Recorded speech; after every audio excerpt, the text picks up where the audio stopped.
This is a list of all the current compact crossovers currently on sale. There's all the names that you'd be familiar with: Mazda, Nissan, Suzuki. Long, isn't it? But there's always been one name missing: Jeep. Yes, that iconic American brand Jeep with its gilt-edge heritage has never had a compact crossover. Until now, that is.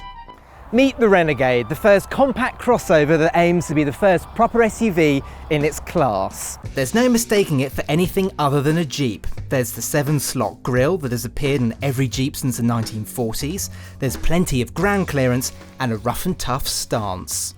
The only problem is this isn't actually a Jeep.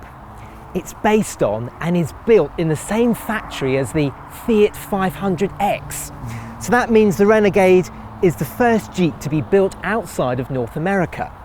So that means it's been styled by the Americans and built by the Italians. Hardly a pleasing prospect. Now, all cars come with air conditioning, Bluetooth, 6 airbags and this touchscreen in the middle, but you'll have to step up to longitude if you want alloy wheels and roof rails. Now, if you want to have leather seats and this larger touchscreen, you're going to have to go for the limited and Trailhawk versions. Now, you can check out the full prices on carbuyer.co.uk, but there you'll find these models are a little bit pricey. If you want one, you're going to have to fork out for Nissan Qashqai money, and that's a car from the class above. So you'll notice the Renegade pinches all sorts of switchgear from the Fiat parts bin. But it's no real problem, it's all well made, if lacking in any real style. If you want some flair, you'll have to raid the options list. There's plenty of storage and practical touches though. A bank of charging ports is handy, the Renegade passes the Carbuyer big bottle test, and there are other useful cubbies too. There are also a number of design features dotted around the car. Jeep calls them Easter eggs, and they've been designed to make owning the Renegade that little bit more interesting. They're amusing, but it could also be proof that Jeep is trying a little too hard to inject some fun that was missing in the first place. Now, you'll have noticed by now the Renegade is boxier than most crossovers, and you would think that would equal lots of space. Now, while that's true up front, it's less good back here. The flat roof means there's lots of headroom, but this seat is set up in my driving position. I'm 5'11" and I've only got that much knee room, which isn't particularly good. Now, this car can fit 3 people, but the person in the middle is going to be sitting on a very narrow seat, which is going to cause a bit of problems on a long motorway journey. Now, it doesn't get much better around the back here either. You would think this boxy shape would equal lots and lots of boot room, but in actual fact there's less room in here than a Nissan Juke. You can make it a little bit larger by lifting this boot floor and slotting it up against the rear seats. If you do that, it allows you to load massive suitcases like this. The only big problem though is the fact that it's only the higher spec models get a 40-20-40 split rear seat, which, let's face it, isn't particularly good, is it? It's a little dull to drive on the road too. There's nothing inherently wrong with the way the Renegade drives, but it does nothing to excite you.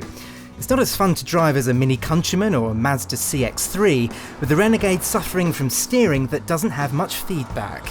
That said, it is pretty grippy, it's very comfortable, and this letterbox windscreen and squared off bonnet means looking out is a little bit more interesting. That squared off styling does come at a cost though. Cruising along the motorway means it's very noisy. This car has all the aerodynamic properties of a large brick. The engines are from Fiat too, so there's the familiar 1.4 litre and 1.6 litre petrol engines. Most will opt for the two-wheel drive 1.6 diesel though, which returns 61.4 mpg and emits 120 grams per kilometre of CO2. Now, Jeep is famous for its off-road prowess, and if you want all-wheel drive, you're going to have to go for the 1.4 petrol or the 2-litre diesel. It's the latter we've got here, and with 140 brake horsepower, it's a pretty good engine. Now, down here is a little knob to change driving modes. We're currently in 4-wheel drive lock, which gives lots and lots of grip, which is fantastic. In terms of gearboxes, I'd suggest going for the 6-speed manual. It's a really slick unit, but Jeep will also sell you a 9-speed automatic, and that gearbox isn't quite so good. Whilst it sounds very clever and the type of gearbox you'd get on a Land Rover.